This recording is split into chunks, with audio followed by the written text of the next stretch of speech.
கோயிலெலாம் சமைப்பாங்கள்ல புளி சாதம், அந்த மாதிரி இப்போ செய்ய போகிறோம். அதுக்கு செய்முறை: மிளகு, சீரகம், வெந்தயம், கொத்தமல்லி. இப்போ அடுப்பில் போட்டு அதை வறுக்கணும். இப்போ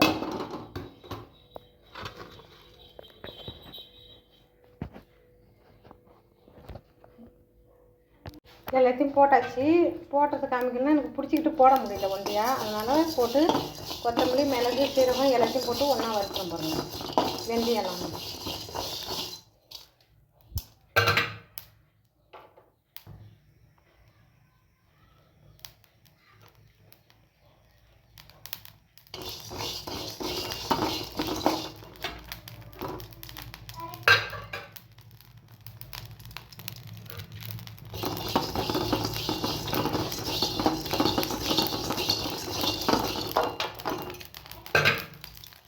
இந்த அளவுக்கு நல்லா வறுத்து எடுத்துக்கணும். அப்புறமா நல்லா வறுத்து எடுத்துக்கோங்க.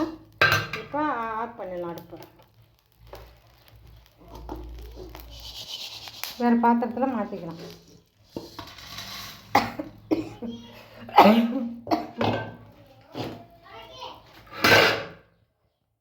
இந்த அளவுக்கு நல்லா அரைச்சி எடுத்துக்கலாம். இங்கே பாருங்க, நல்லா இருக்கு பாருங்க. இந்த அளவுக்கு நல்லா அரைச்சி எடுத்துக்கலாம். நல்லா வெளிச்சத்தில் காட்டுறேன் பாருங்கள். இந்த அளவுக்கு நல்லா அரைச்சி எடுத்துக்கணும். இதை பவுடராக அரைச்சி எடுத்துகிட்டு வேறு பாத்திரத்தில் மாற்றிக்கலாம்.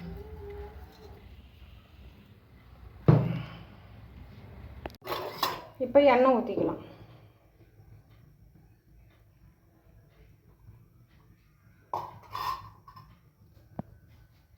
அடுப்பு பற்ற வச்சாச்சு. எண்ணெய் ஊற்றிக்கிட்டு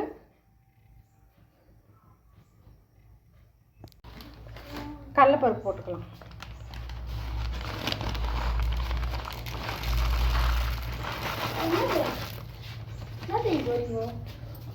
புளி ரசம் வைக்கிறோம். புளி சோறு பண்ணுறோம்.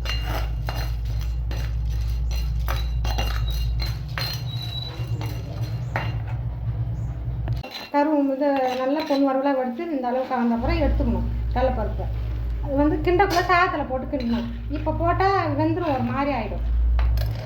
வேறு பாத்திரத்தில் மாற்றி வச்சுக்கலாம்.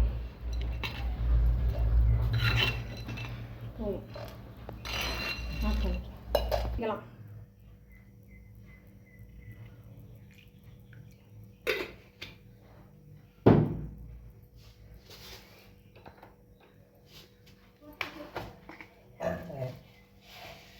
கடுகு போட்டுக்கலாம்.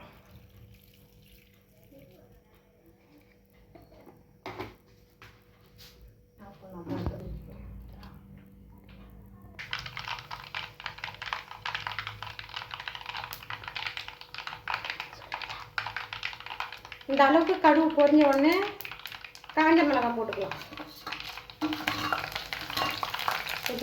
நாள் தெரிஞ்சு போகும்.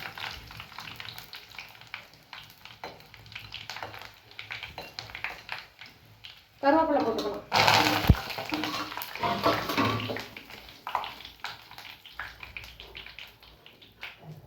புளி தண்ணி எடுத்து புளி கரைச்சி மஞ்சள் தூள் போட்டு புளி கரைச்சி உப்புலாம் போட்டு தண்ணி வச்சுக்கிறோம். ரெடியாக ஊற்றிக்கலாம்.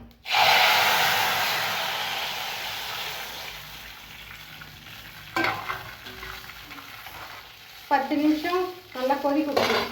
மூடி போட்டு கொதிக்க விட்டுக்கலாம்.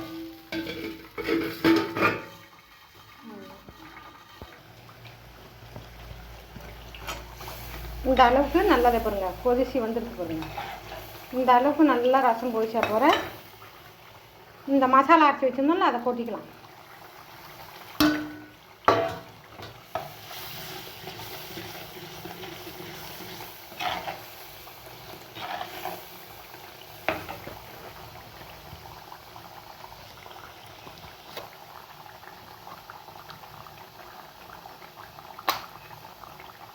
பெருங்காயத்தூள் போட்டுக்கலாம்.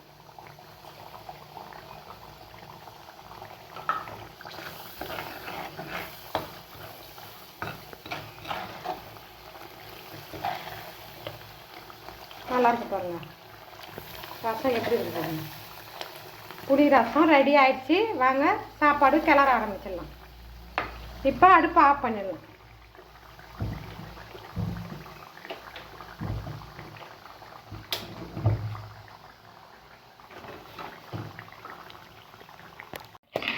கடலைப்பயிறு கலந்துக்கலாம் சாப்பாட்டில்.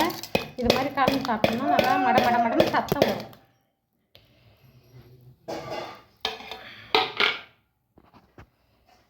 இப்போ புளி ரசம் எம்மா டேஸ்ட்டாக இருக்கு பாருங்கள், எம்மா இதாக இருக்கு பாருங்கள், பார்க்குறதுக்கு நல்லா இருக்கு பாருங்கள். இப்போ ரசத்தை அதில் ஊற்றிக்கலாம்.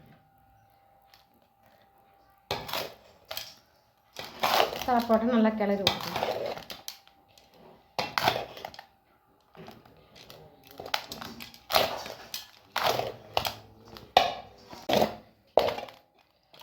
பாருங்க சாதம் பார்க்குறதுக்கு எவ்வளோ நல்லா இருக்கு பாருங்க, கலராக இருக்கு பாருங்க, சூப்பராக இருக்கு பாருங்க.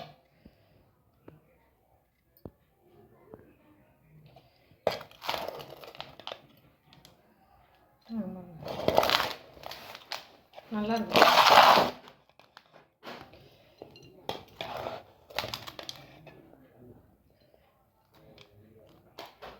வாங்க எல்லாம் சாப்பிட்லாம் வாங்க.